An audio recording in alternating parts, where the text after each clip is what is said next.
चलिए, good morning.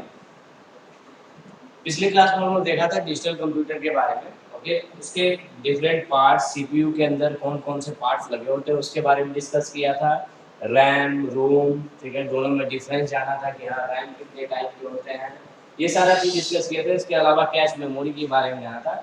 Okay, अब अपने प्रोग्रामिंग पार्ट की ओर हम लोग बढ़ते हैं। ओके, और प्रोग्रामिंग पार्ट में सबसे पहला अगर टर्म आता है, ओके, वो क्या है हमारा, what is problem solving. Okay, अब प्रोग्राम लिखे क्यों जाते हैं, जैसे कोई भी आपके पास प्रॉब्लम आता है तो उस प्रॉब्लम को अभी तक हम लोग क्या करते थे, सिंपल यूजर की तरह, जैसे अगर हम है, हमारे पास कोई प्रॉब्लम आया तो हम उसका सोल्यूशन सोचते थे कि हाँ इस प्रॉब्लम को सॉल्व कैसे किया जाएगा। ओके, अब उसी प्रॉब्लम को सॉल्व करने के लिए अगर हम सिस्टम से कहें कि ये प्रॉब्लम अब ह्यूमन बीइंग ना सॉल्व करके अगर सिस्टम सॉल्व करे तो ये प्रॉब्लम कैसे सॉल्व करेगा, तो 100% जो हमने सॉल्यूशन सोचा है उसे कुछ ऐसी लैंग्वेज में लिखना पड़ेगा जिसे कौन समझ सके, हमारा सिस्टम समझ सके। ओके, और वही प्रॉब्लम के सॉल्यूशन को या जो हमने अपने लाइफ के लिए इस्तेमाल किया है उसी सॉल्यूशन को अगर हम किसी स्पेशल सिंटैक्स या लैंग्वेज में दूसरे में कन्वर्ट करके लिखते हैं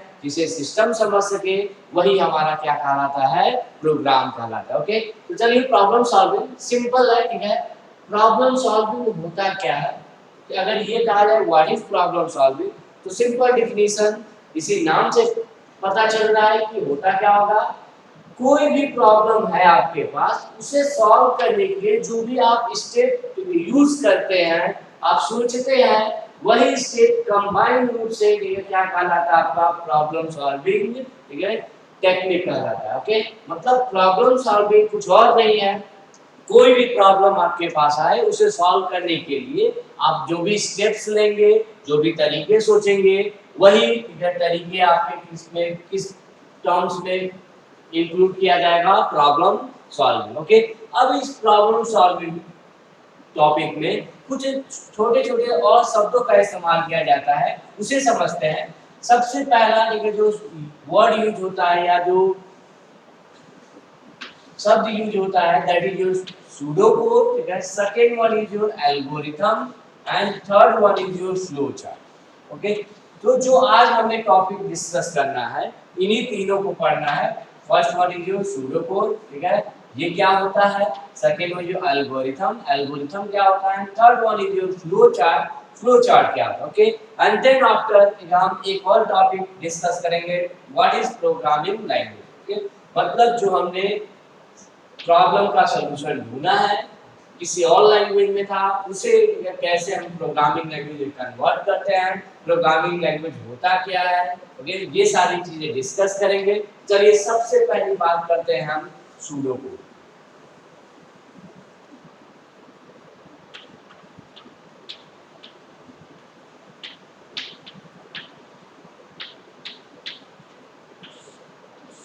अब सूडो कोड और एल्गोरिथम में डिफरेंस क्या है। ओके, सूडो कोड क्या कहता है कि कोई भी आपको प्रॉब्लम आता है तो आप उस प्रॉब्लम को, ठीक है, जो भी सॉल्व करने का है तरीका आप सोच रहे हैं, आप सोचिए। ओके, और उस तरीके को अगर आप सिंपल, ठीक है, जो इंग्लिश लैंग्वेज है अगर उसमें लिखते हैं तो वही क्या कहलाता है, आपका सूडो कोड कहलाता है। ओके, समझिए, जैसे मैंने कहा एग्जांपल के लिए, सपोज अगर हमें चाय बनाना है, ओके, ये भी एक सिंपल प्रॉब्लम है जो डेली लाइफ से बेसिस है कि अगर हमें चाय बनाना है तो चाय बनाने के लिए कोई ना कोई, ठीक है, तरीका है और वेल डिफाइंड, ठीक है, जो भी आप स्टेप बता रहे हैं उसको अगर आप शब्दों या स्टेटमेंट में लिखते हैं और वही स्टेटमेंट कंबाइंड रूप से उस प्रॉब्लम का सॉल्यूशन देता है, और वही क्या कहलाता है, आपका सूडो कोड कहलाता है। जैसे एग्जांपल मैंने क्या कहा कि अगर मुझे चाय बनाना है तो सबसे पहले मैं एक बर्तन लूंगा। ओके, उस बर्तन में दूध, ठीक है, चीनी, चाय पत्ती, जो भी आप, ठीक है, फ्लेवर उसमें ऐड करना चाहते हैं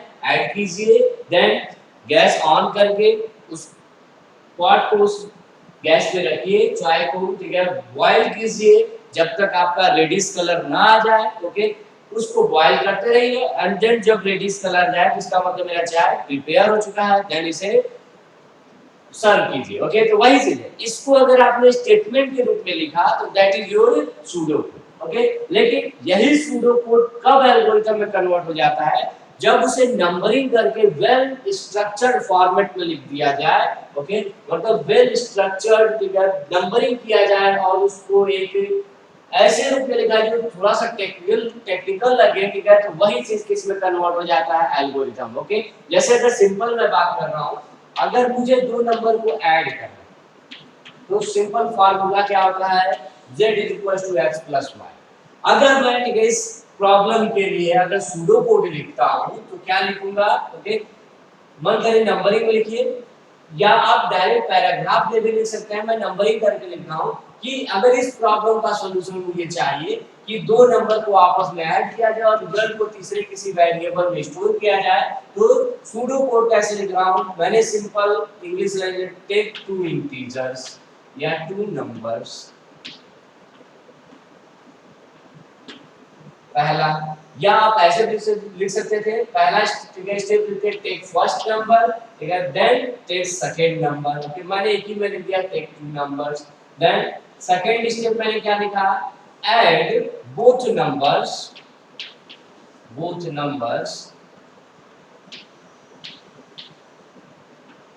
and store the result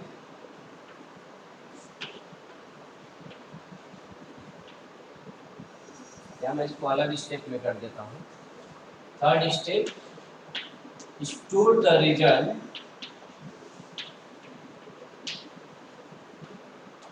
in Z, और fourth, display the value of Z।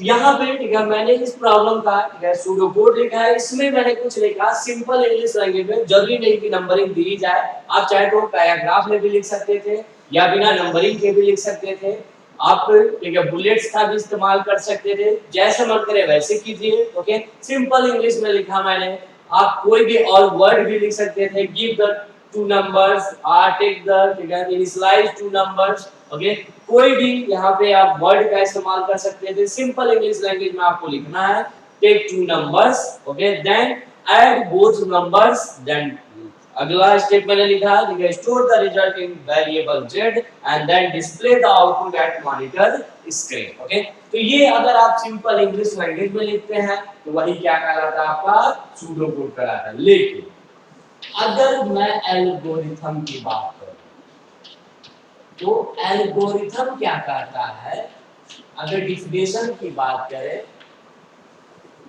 तो well structured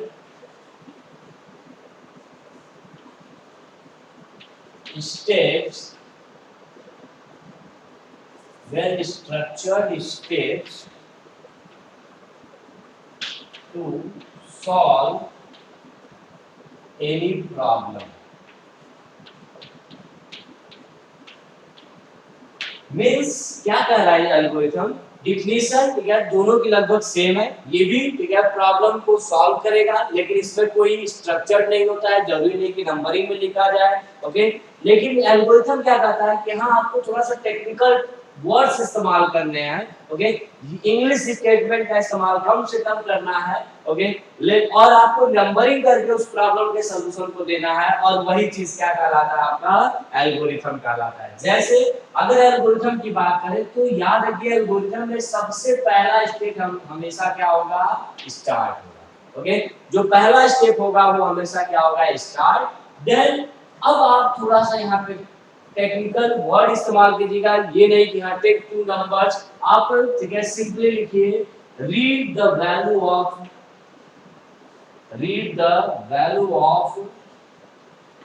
x and y।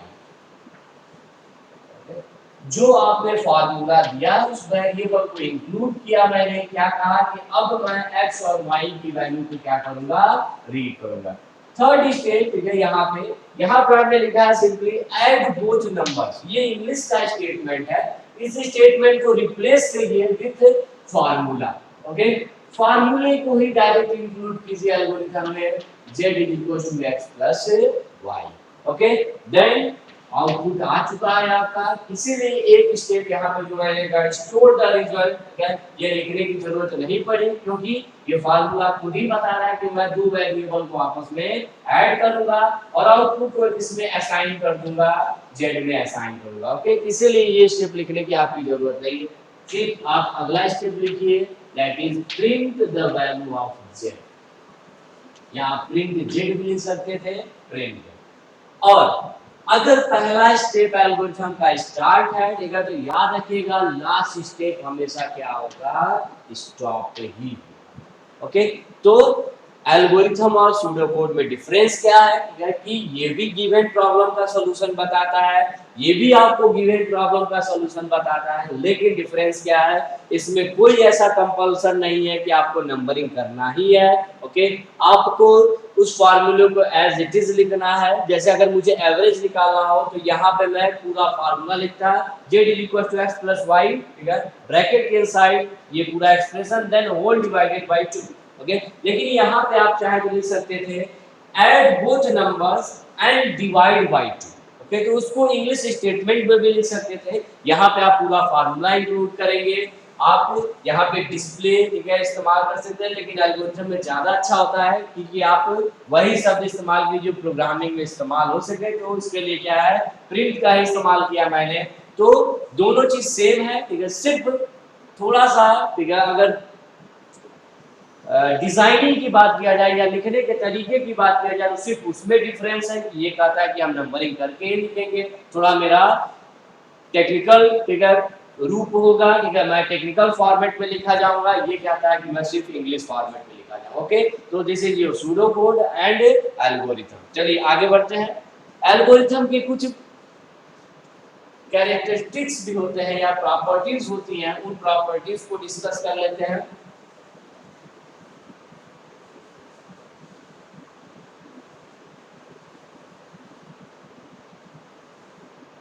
चलिए तो बात कर रहे हैं कैरेक्टरिस्टिक्स ऑफ एल्गोरिथम।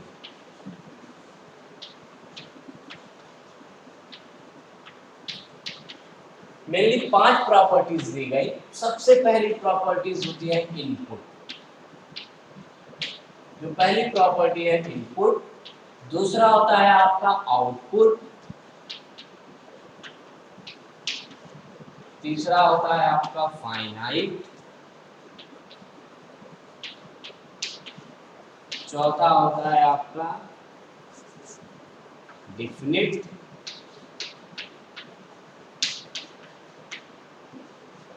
और पांचवा होता है इफेक्टिव।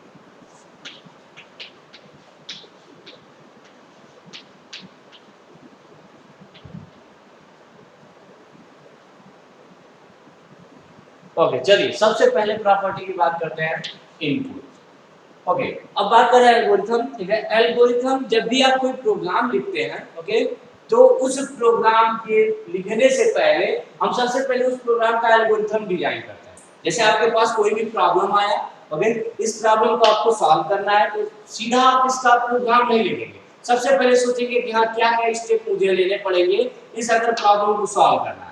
उसके हिसाब से आप उसका पहले क्या डिजाइन करेंगे, एल्गोरिथम। ओके, उस एल्गोरिथम को, ठीक है, हम किस में इंप्लीमेंट करेंगे, देन प्रोग्राम में इंप्लीमेंट करेंगे। मतलब कोई भी अगर आपके पास प्रॉब्लम आता है तो सबसे पहले आप क्या डिजाइन करते हैं, एल्गोरिथम, और इसी एल्गोरिथम को किस में कन्वर्ट किया जाता है, प्रोग्रामिंग सिंटैक्स में कन्वर्ट किया जाता है। तो यही चीज है, तो सबसे पहले आपको एल्गोरिथम ही लिखना है। अब अगर आप एल्गोरिथम की बात करते हैं तो इसके साथ कुछ प्रॉपर्टीज जुड़ी है। इनपुट, ओके, सारे एल्गोरिथम के पास या हो सकता है कि कोई इनपुट आपको ना देना पड़े तब भी आपका प्रोग्राम चल जाए, और या, ठीक है, जो वन या मोर देन वन आपको इनपुट देना पड़े।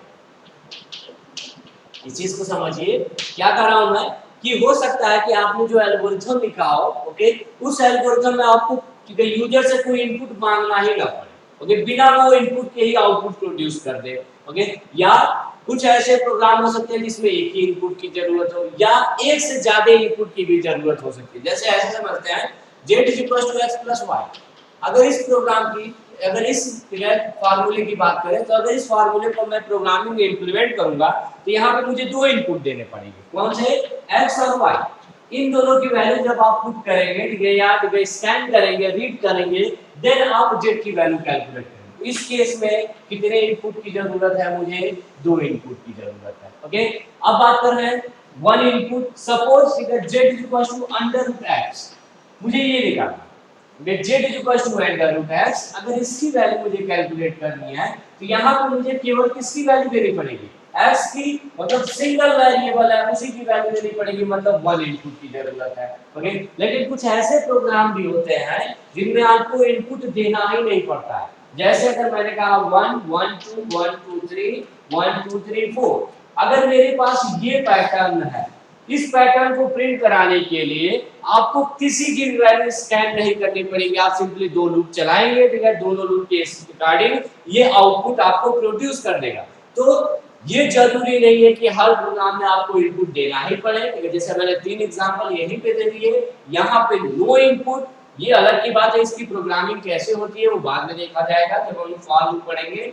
अभी इसके बारे में जानिए कि इसमें आपको इनपुट देने की जरूरत नहीं है। तो इस केस में हमें कोई इनपुट नहीं देना पड़ेगा। ये आपका है जिसमें हमको सिंगल इनपुट x की वैल्यू जब तक आप नहीं देंगे तब तक ये z की वैल्यू कैलकुलेट नहीं करेगा। इस केस में ठीक है दो ठीक है वेरिएबल है, दोनों की वैल्यू आप देंगे। ऐसे ही वेरिएबल की संख्या आपकी बढ़ सकती है, अगर फार्मूले को बढ़ा दिया जाए तो यहाँ पे आपको 4 वेरिएबल मिलेंगे। तो वही चीज है, इनपुट ठीक है या तो 0 हो सकता है या 1 हो सकता है या मोर देन 1 हो सकता है। ओके, अब बात करते हैं आउटपुट की। ओके, आउटपुट की बात किया जाए, कोई भी प्रोग्राम या एल्गोरिथम जब पूरा एग्जीक्यूट हो जाता है तो एटलीस्ट वन आउटपुट जरूर देता है, एटलीस्ट वन आउटपुट जरूर देगा। आप कोई भी प्रोग्राम रन कराएं, कम से कम एक आउटपुट जरूर आना चाहिए। ओके, क्योंकि आपने कोई ना कोई प्रॉब्लम लिया होगा, उस प्रॉब्लम के सॉल्यूशन के लिए ही आपने इस एल्गोरिथम को डिजाइन किया होगा। अगर ये ठीक है सॉल्यूशन नहीं, ओके, सॉल्यूशन अगर ये नहीं दे रहा है तो इसका मतलब ये एल्गोरिथम आपने गलत डिजाइन किया। ओके, इसका मतलब एटलीस्ट वन आउटपुट जरूर आना चाहिए। ओके, और ये एटलीस्ट है, हो सकता है कि प्रोग्राम कई सारे आउटपुट भी दे सकते हैं। जैसे अगर मैंने कहा कि प्रोग्राम लिख रहा हूँ जिसमें एरिया भी निकालना है, मुझे पेरीमीटर भी निकालना है, तो यहाँ पे आपके पास दो आउटपुट होंगे और यहाँ पे सिंपली आपके पास एक ही आउटपुट है। ओके, यहाँ पे देखिए हम इनपुट तो नहीं लेंगे, लेकिन जब आउटपुट आएगा तो ये पैटर्न एज इट इज आपको मॉनिटर पे दिखेगा, तो यहाँ पे भी आउटपुट जरूर आएगा। वही चीज है, क्या कह रहा है कि आउटपुट फिगर कम से कम एक जरूर आना चाहिए कोई भी एल्गोरिथम अगर आप डिजाइन करते हैं। ओके, चलिए अगली बात करते हैं फाइनाइटनेस।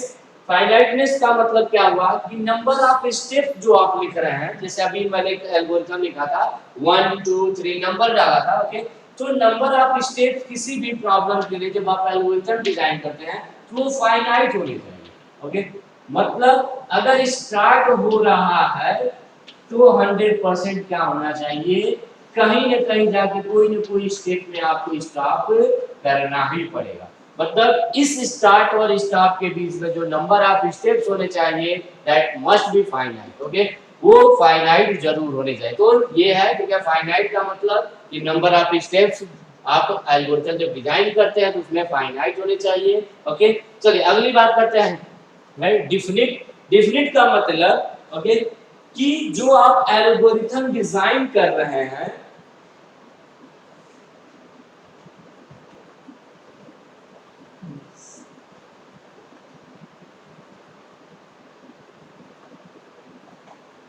चलिए डिफिनिट की बात कर रहे थे हम। डिफिनिट का मतलब क्या हुआ कि जो आप एल्गोरिथम लिख रहे हैं उसके सारे स्टेप्स क्लियर होने चाहिए। मतलब बीच में कुछ ऐसा लाइन ना लिखिएगा जो उस एल्गोरिथम से रिलेटेड ही ना हो या समझ में ही ना आ। ओके, मतलब जितने स्टेप है सारे के सारे क्लियर होने चाहिए, एम्बिगुअस नहीं होने चाहिए। तो ये ध्यान रखिएगा, डिफिनिट का मतलब each and every step must be clear. Okay, और लास्ट है आपका इफेक्टिव। इफेक्टिव का मतलब ये एल्गोरिथम ठीक है जो आपने डिजाइन किया है, इफेक्टिव। इफेक्टिव मींस जिस प्रॉब्लम के लिए आपने उसे डिजाइन किया है वही प्रॉब्लम का सॉल्यूशन जरूर बताए। ओके, ऐसा मत एल्गोरिथम लिखिएगा। जैसे एक सिंपल एग्जांपल बताता हूँ कि अगर आपने चाय बनाने का एल्गोरिथम लिखा है तो ऐसा ना हो कि चाय की जगह आपका काढ़ा बन जाए। तो ये चीज ध्यान रखिएगा कि जिस प्रॉब्लम के लिए आपने उस एल्गोरिथम को डिजाइन किया है उस प्रॉब्लम का सॉल्यूशन जरूर आना चाहिए, इसीलिए उसे इफेक्टिव कहा जाएगा। अगर ऐसा नहीं है तो उसे नॉन इफेक्टिव कहा जाएगा। ओके, तो ये मेरे 5 है। ठीक है, फिर से एक बार ले लीजिए। इनपुट, इनपुट का मतलब या तो जीरो इनपुट प्रोवाइड करना होगा आपको, या तो मोर देन वन और more than one input. Output at least one output जरूर आएगा। फाइनाइट का मतलब नंबर ऑफ स्टेप्स, ठीक है, जो नंबरिंग करके आप स्टेप लिखते हैं स्टार्ट और स्टार्ट के बीच में, वो फाइनाइट होने चाहिए। डेफिनेट, डेफिनेट का मतलब सारे स्टेप्स क्लियर होने चाहिए, कोई ऐसा स्टेटमेंट नहीं होना चाहिए जो उस एल्गोरिथम से रिलेटेड ना हो। इफेक्टिव, इफेक्टिव का मतलब जिस प्रॉब्लम के सॉल्यूशन के लिए आपने एल्गोरिथम डिजाइन किया है उसी प्रॉब्लम का सॉल्यूशन जरूर निकालना चाहिए। ओके, बीच में कुछ ऐसा ना करिए ठीक है जिससे किसी और प्रॉब्लम का सॉल्यूशन निकले। ओके, तो that is the characteristics of algorithm. चलिए आगे बढ़ते हैं। अब बात करते हैं flow chart.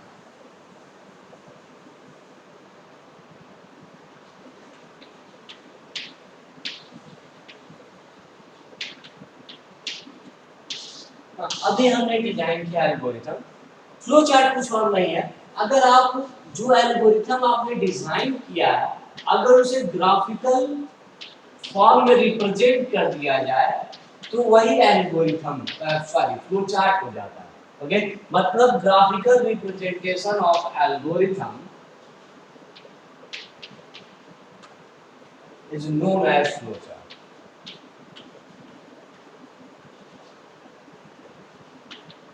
Known as flow chart. चलिए start. z is equal to x plus y, इसके लिए मैंने एल्गोरिथम डिजाइन किया। Second one is your read x and y, then third z is equals to x plus y, fourth one is your print z, and last step is stop।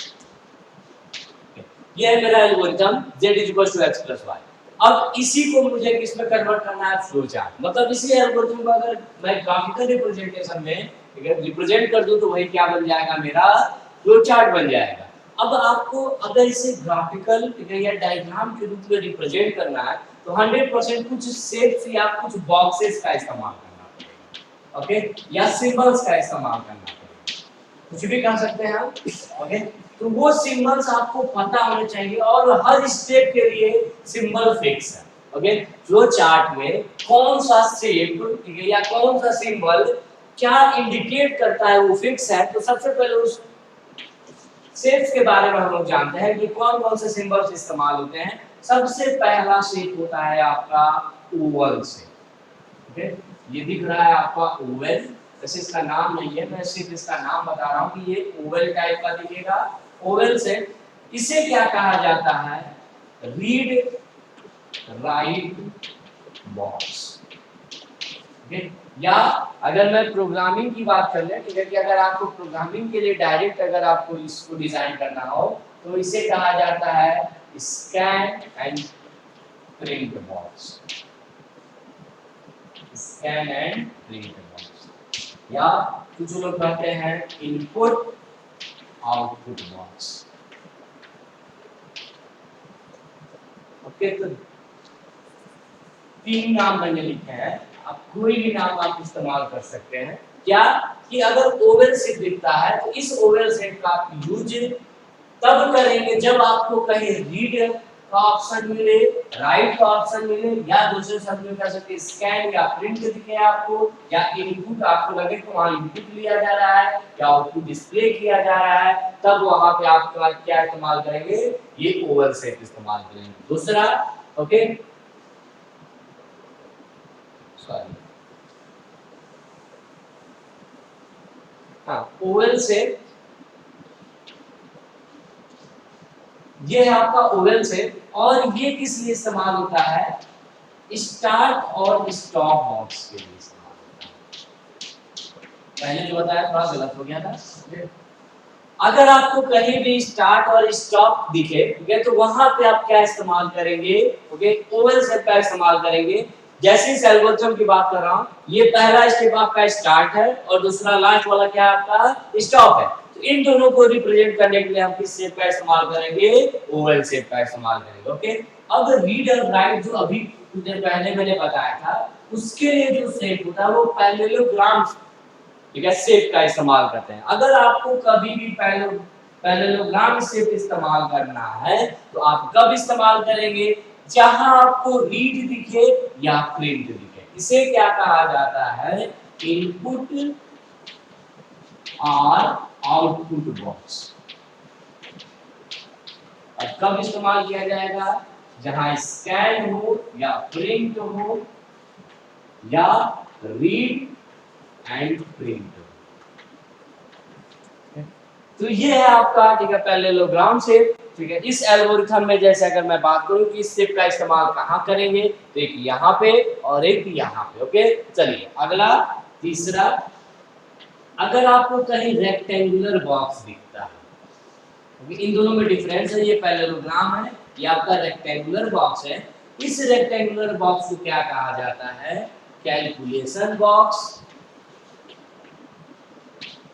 या processing box. Processing box. Okay, तो तीसरा जो, ठीक है, shape इस्तेमाल होता है that is your calculation box. Rectangular shape होता है। ये कब इस्तेमाल करेंगे? जब आपको एल्गोरिथम में कहीं दिखे कि यहां कहीं कैलकुलेशन हो रहा है, जैसे z = x + y, that is my mathematical calculation. तो इसे रिप्रेजेंट करने के लिए हम कौन सा इस्तेमाल करेंगे? Processing box. ओके, तो ये होता है रेक्टेंगुलर शेप। ओके, चलिए कुछ और बॉक्स बचे हुए हैं। होते तो कई सारे बॉक्सेस हैं, लेकिन जो हमारे यूज में आएंगे, जो हम उनकी उसका डिस्कशन कर रहे हैं। तो चलिए, सबसे पहला, तीन आपने देख लिया। चलिए चौथा क्या है आपका? एक और शेप होता है जो डायमंड टाइप का होगा। ओके, ये डायमंड शेप जो होता है इसे कहा जाता है डिसीजन बॉक्स या कंडीशन बॉक्स। अब डिसीजन बॉक्स कैसे जानेंगे?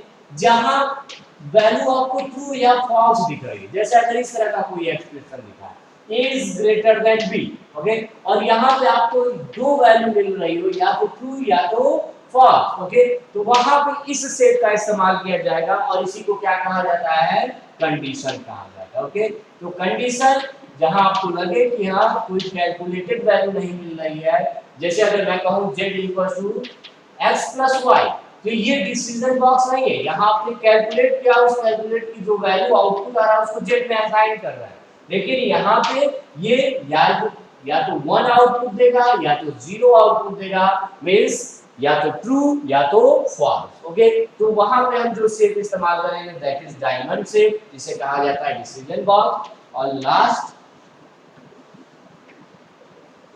जी, ठीक है, इसे कहते हैं एरो। और इसका इस्तेमाल क्या करते हैं? वैसे कहा जाए तो सारे बॉक्सेस को जोड़ने के लिए, ठीक है, ये एरो का इस्तेमाल किया जाता है, लेकिन इसके साथ साथ ये क्या बताता है? Flow of the program. ये क्या रिप्रेजेंट करता है? Flow of the program. Means program वास्तव में चल कैसे रहा है। चलने का मतलब, अगर पहली लाइन ये पढ़ा है, ठीक है, तो अगली लाइन कौन सा एग्जीक्यूट होगा, फिर अगला लाइन कौन सा होगा। जैसे अगर हम सिंपल एक फॉर लूप की बात करते हैं, for I = 1, I <= 5, I ++, okay, then sum = sum + I।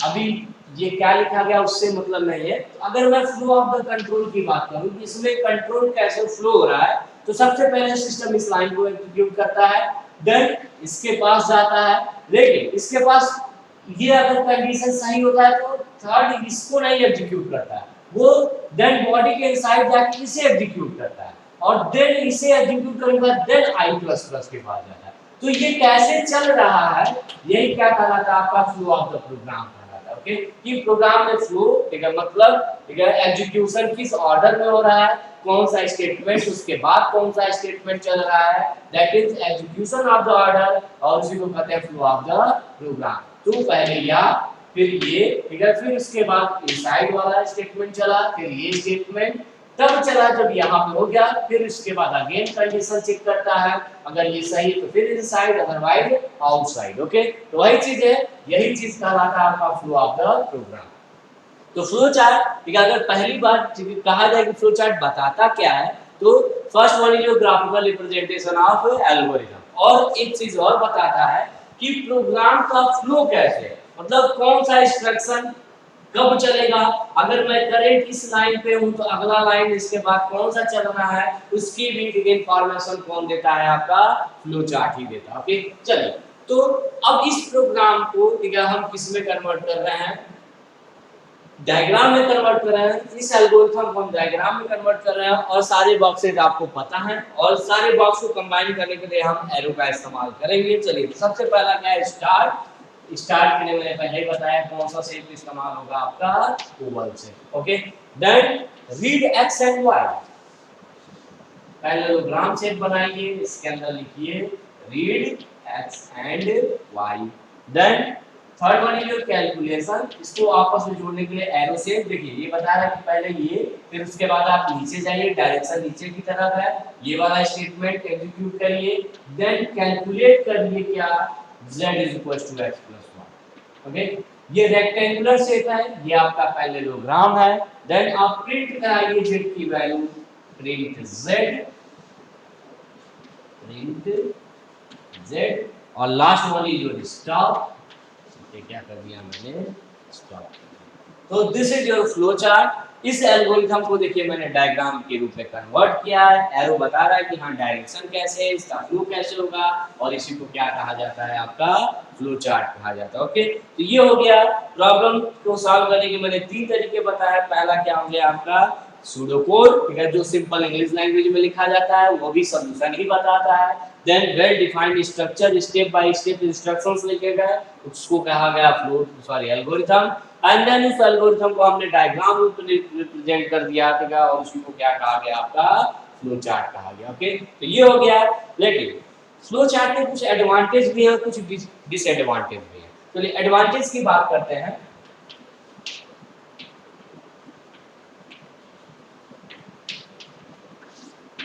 हाँ, पहली बात, ठीक है, अगर मैं प्रोग्राम की बात करूं तो प्रोग्राम सिर्फ टेक्निकल लोगों को समझ में आता है, जिनको प्रोग्रामिंग समझ में आती है, क्योंकि प्रोग्रामिंग के सिंटैक्स है। जैसे अगर मैं कह रहा हूँ कि स्कैनर लिखा गया है, स्कैनर, तो सबको ये पता नहीं होगा कि स्कैनर का मतलब क्या होता है।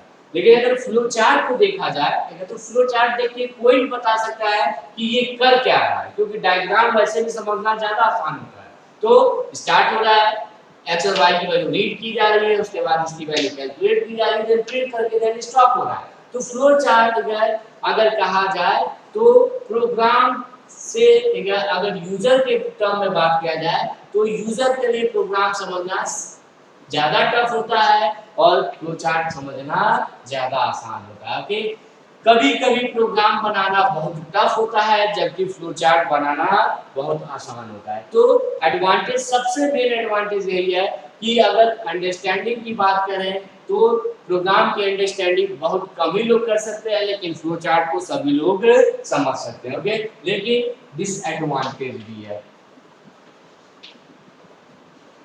अब डिसएडवांटेज क्या है, सपोज, ठीक है, कोई प्रोग्राम है और लेंथी प्रोग्राम है, बहुत बड़ा प्रोग्राम है, जैसे जैसे प्रोग्राम की लेंथ बढ़ती जाती है और कॉम्प्लेक्स होता जाता है, ठीक है, प्रोग्राम, उस केस में फ्लो चार्ट डिजाइन करना बहुत टफ हो जाता है। ओके, जैसे अगर मैट्रिक्स की बात करें तो मैट्रिक्स के केस में जब आप फ्लो चार्ट डिजाइन करेंगे तो बहुत कॉम्प्लिकेटेड हो जाता है। तो सम टाइम, ठीक है, कोडिंग, ठीक है, ज्यादा आसान हो जाती है in compare to designing your flow chart. तो अगर प्रोग्राम कॉम्प्लेक्स है, ठीक है, ज्यादा, ठीक है, लेंथी है, तो उस केस में, ठीक है, फ्लो चार्ट डिजाइन करना टफ हो जाता है और प्रोग्राम डिजाइन करना ज्यादा आसान हो जाता है। और दूसरा डिसएडवांटेज, ठीक है, अगर सपोज मैंने प्रोग्राम में, ठीक है, स्टार्टिंग में थोड़ा बहुत कहीं चेंज कर दिया है, तो हो सकता है कि उस चेंज की वजह से इस फ्लो चार्ट को फिर से मुझे रीडिजाइन करना पड़े।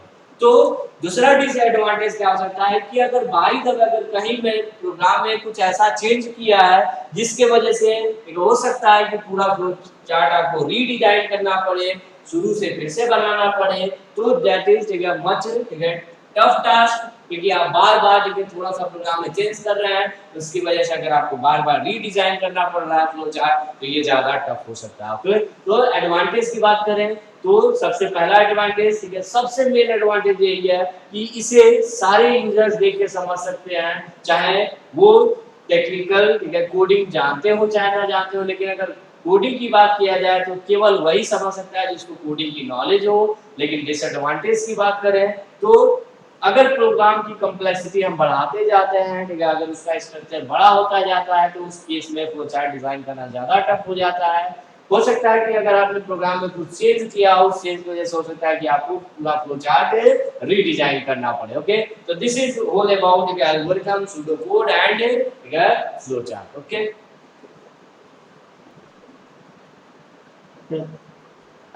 That is programming language. Okay, simple अगर हम लैंग्वेज की बात करें तो लैंग्वेज होता क्या है। सिंपल अगर लैंग्वेज है तो जाहिर सी बात है लैंग्वेज की डिफिनेशन दी गई कि हाँ एक ऐसा मीडियम है जिसके थ्रू दो यूजर आपस में कम्युनिकेट कर सकें। ओके, सेम वही कॉन्सेप्ट है। अगर लैंग्वेज दो यूजर के बीच में कम्युनिकेशन का मीडियम देता है तो प्रोग्रामिंग लैंग्वेज किसके बीच में मीडियम देता होगा। यूजर अगर सिस्टम से कम्युनिकेट करना चाहता है तो उसके लिए जो मीडियम दिया गया that is known as programming language. Okay, programming language एक ऐसा मीडियम है through which we can communicate with the system. Okay, अगर हमें सिस्टम से कम्युनिकेट करना है तो हम किसका इस्तेमाल करेंगे, प्रोग्रामिंग लैंग्वेज का इस्तेमाल करेंगे। ओके, जैसे अगर हम बात कर रहे हैं, एक अगर मैं वो सामने से आपको बोल रहा हूँ, ठीक है, तो आप मेरी बात समझ रहे हैं और बात समझने के बाद आप मुझे रिप्लाई भी दे रहे हैं। लेकिन अगर मैं किसी और लैंग्वेज में बात करूं, जैसे अगर मैं सपोज, ठीक है, हिंदी में बात कर रहा हूं और आपको हिंदी नहीं आती है, ठीक है, तो उस केस में, ठीक है, हम लोग के बीच में कम्युनिकेशन पॉसिबल नहीं होगा।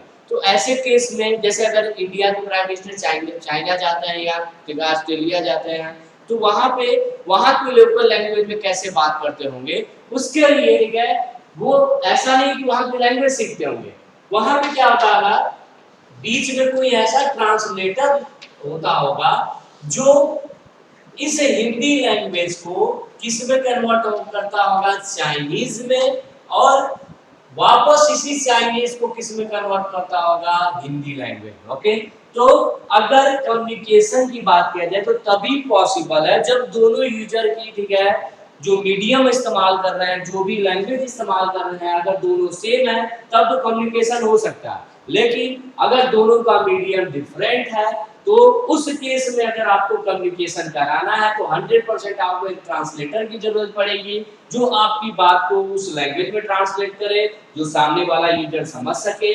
ओके, और उसकी बात को, ठीक है, हमारी लैंग्वेज में, ठीक है, ट्रांसलेट करे। और वही कॉन्सेप्ट, ठीक है, यहाँ पे भी इस्तेमाल होता है। क्यों? क्योंकि देखिए जो हमारा सिस्टम है उसे जो लैंग्वेज समझ में आती है दैट इज बाइनरी लैंग्वेज।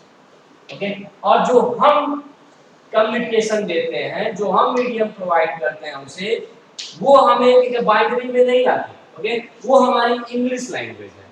अगर इस इंग्लिश लैंग्वेज को सिस्टम को समझना है तो बीच में कोई ना कोई इसने एक सॉफ्टवेयर इस्तेमाल किया होगा जिसे क्या कहा जाता है, ट्रांसलेटर। ओके, अब वो ट्रांसलेटर या तो कंपाइलर होगा, या तो असेंबलर होगा, या तो इंटरप्रेटर होगा, वो बात की बात है। तो बीच में एक ट्रांसलेटर इस्तेमाल हुआ होगा जो इस इंग्लिश लैंग्वेज को किस में कन्वर्ट कर रहा होगा, बाइनरी में, और देन बाइनरी को किस में कर रहा होगा, इंग्लिश लैंग्वेज में कन्वर्ट कर रहा होगा। ओके, तो अगर हम चाहते हैं यूजर, ठीक है, कम्युनिकेट करे सिस्टम से तो बीच में 100% एक ट्रांसलेटर का होना जरूरी है।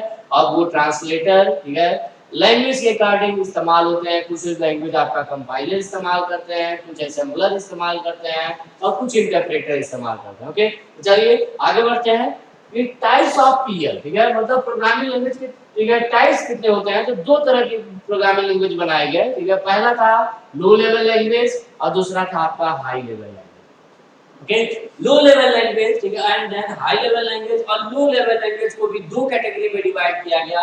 पहला था आपका मशीन लैंग्वेज, जो सबसे पहली लैंग्वेज इस्तेमाल होती थी, दैट इज बाइनरी लैंग्वेज या मशीन लैंग्वेज। उसके बाद एक लैंग्वेज आई थी that is known as assembly language. और इसके बाद ठीक है सबसे लेटेस्ट जो लैंग्वेज आई that is known as high level language. Okay, तो ये चीज है। चलिए अब एक एक करके जानते हैं। सबसे पहले बात करते हैं हम मशीन लैंग्वेज। मशीन लैंग्वेज जो लो लेवल लैंग्वेज का ही पार्ट है। ओके, मशीन लैंग्वेज जैसा कि नाम है बाइनरी लैंग्वेज, इसका मतलब एक ऐसा लैंग्वेज जिसमें कोडिंग ही डायरेक्ट बाइनरी के फॉर्मेट में की जाती है। अगर मुझे x प्लस वाई लिखना है तो मैं x प्लस वाई न लिखे सीधा इस सारे जितने सिंबल्स इस्तेमाल हो रहे हैं, अल्फाबेट इस्तेमाल हो रहे हैं, 100% सबका मुझे बाइनरी पता होना चाहिए। ओके, वो क्या कहता था कि हर अल्फाबेट हर सिंबल का बाइनरी कोड होता था, आपको उस कोड को याद करना होता था। अगर आप उस कोड को याद रखेंगे तभी आप कोडिंग कर पाएंगे, अदरवाइज कोडिंग नहीं कर पाएंगे। तो बाइनरी लैंग्वेज क्या कहता है कि हम जब कोडिंग करेंगे, ठीक है, तो वो प्रोग्रामिंग डायरेक्ट बाइनरी में ही की जाएगी। और बाइनरी में करने का फायदा क्या था कि आपको सिस्टम को समझाने की जरूरत नहीं थी। क्यों? क्योंकि सिस्टम को भी जो समझ में आना है वो बाइनरी ही आना है। कन्वर्ट करने की जरूरत तब पड़ती जब x प्लस वाई लिखते, तब ये इंग्लिश है, इसको बाइनरी में कन्वर्ट करना पड़ता। लेकिन अगर आप डायरेक्ट कोडिंग बाइनरी नहीं कर रहे हैं तो आपको कोई बीच में ट्रांसलेटर की जरूरत नहीं पड़ेगी। आप डायरेक्ट ऐसे कोडिंग करिए, सिस्टम डायरेक्ट इसे समझेगा। तो सिस्टम की प्रोसेसिंग स्पीड तो बहुत तेज हो गई, ओके, क्योंकि कन्वर्जन करने की जरूरत नहीं है। लेकिन हमारी स्पीड बहुत स्लो हो जाएगी। क्यों हमारी स्पीड बहुत स्लो हो जाएगी? क्यों? क्योंकि हर सिंबल का आपको बाइनरी कोड याद होना चाहिए। और आप अगर याद करने की 10 मोबाइल नंबर याद करने की कोशिश कीजिए, ओके, बहुत टफ काम है। तो आप इतने बाइनरी कोड्स याद ही नहीं कर सकते, इसीलिए हमारी प्रोग्रामिंग की स्पीड क्या हो जाती है, बहुत स्लो हो जाती है। ओके, चलिए अब बाइनरी लैंग्वेज का जो ड्रॉबैक था कि यूजर फ्रेंडली तो नहीं था, ओके, सिस्टम फ्रेंडली था। लेकिन हमें इस बात की चिंता नहीं करनी है कि सिस्टम फ्रेंडली हो, हमें इस बात की चिंता करनी कि वो हमारे लिए फ्रेंडली हो। इसीलिए अगला लैंग्वेज लाया गया that is assembly language. Assembly language इसने क्या कहा कि अब आप बाइनरी कोड्स को रिप्लेस कर दीजिए, और रिप्लेस करके इसने कहा कि मैं कुछ वर्ड्स आपको दे रहा हूं, आप उन वर्ड्स को याद करिए और उनका इस्तेमाल कीजिए। और उन वर्ड्स को क्या कहा गया? न्यूमोनिक्स कहा गया। ओके, मतलब अब आपको 10101 प्लस के लिए याद नहीं करना है। ओके, आप प्लस के लिए एक शब्द याद करिए जिसका नाम है ऐड। ओके, जब भी आपको ऐड करना होगा तो आप लिखिएगा ऐड x, y। ओके, तो इसने थोड़ा सा आसान तो कर दिया असेंबली लैंग्वेज कि आपको बाइनरी याद करने की जरूरत नहीं है, वर्ड्स याद कर सकते हैं आप। अगर मैं कंपेयर की बात करूं तो आप नंबर याद करिए, वर्ड्स याद करिए, तो ज्यादा आसान होता है हमारे लिए वर्ड्स याद करना। अगर आपको 10 नाम दिए जाए तो वो याद हो सकते हैं, लेकिन 10 मोबाइल नंबर दिए जाए तो शायद यही आप याद कर पे या करेंगे तो ज्यादा टाइम लगेगा। ओके, तो इसीलिए असेंबली लैंग्वेज थोड़ा सा अच्छा माना गया बाइनरी की कंपेयर में। इसने कहा कि मैं न्यूमोनिक्स दे रहा हूं, कुछ कॉम्बिनेशन ऑफ वर्ड्स दे रहा हूं, वर्ड्स को याद करिए, डायरेक्ट उसे प्रोग्राम में इस्तेमाल कीजिए। लेकिन अब ये सिस्टम नहीं समझ सकता, तो इसे ट्रांसलेट करना होगा। और किसमें ट्रांसलेट करना होगा? बाइनरी में। और बीच में एक सॉफ्टवेयर लगाया गया जो इसे ट्रांसलेट करता था। उस ट्रांसलेटर को क्या कहा गया? असेंबलर कहा गया। ओके, तो असेंबलर एक ऐसा सॉफ्टवेयर है जो असेंबली लैंग्वेज को किसमें कन्वर्ट करता है? Binary language. ओके, लेकिन अभी भी मुझे याद करना ही पड़ रहा है। ओके, इसीलिए असेंबली लैंग्वेज को भी रिप्लेस किया गया दूसरे लैंग्वेज ने जिसे कहा गया high level language. High level language इसने क्या कहा कि अगर आपने को एडिशन करना ही है z = x + y, तो आप बचपन से जब ये फार्मूला पढ़ते ही आ रहे हैं तो आप इसको एज इट इज क्यों ना प्रोग्रामिंग में इस्तेमाल किया जाए। कुछ भी याद मत कीजिए, जो आपको ठीक है शुरू से मैथ में पढ़ते आ रहे हैं, जो आपने इक्वेशन पढ़ा होगा उसी एक्सप्रेशन को एज इट इज प्रोग्रामिंग में इस्तेमाल कीजिए। कुछ भी अलग से आपको याद करने की जरूरत नहीं है। ओके, जो इसके लाइब्रेरी फंक्शन है, ठीक है, कीवर्ड्स है, केवल आप उनको याद रखिएगा जो प्रोग्रामिंग से रिलेटेड होते हैं। किसी एक्सप्रेशन को लिखने के लिए आपको कोई शब्द याद करने की जरूरत नहीं है। और इसी लैंग्वेज को क्या कहा गया, हाई लेवल लैंग्वेज। लेकिन इसको भी ठीक है बाइनरी में कन्वर्ट करना ही पड़ता है, ठीक है। और बाइनरी में कन्वर्ट करने के लिए इस केस में जो सॉफ्टवेयर इस्तेमाल होता है वो या तो कंपाइलर इस्तेमाल होता है और या तो इंटरप्रेटर इस्तेमाल होता है। अगले लेक्चर में यही जानेंगे कि कंपाइलर क्या होता है, इंटरप्रेटर क्या होता है। अभी इतना जानिए कि ये हाई लेवल लैंग्वेज को किस में कन्वर्ट करता है, मशीन या बाइनरी लैंग्वेज में कन्वर्ट करता है। तो तीन तरह के हमने लैंग्वेज देखे। पहला था आपका assembly language, sorry machine language, then assembly language and third one is your high level language. Okay, thank you. बाकी नेक्स्ट लेक्चर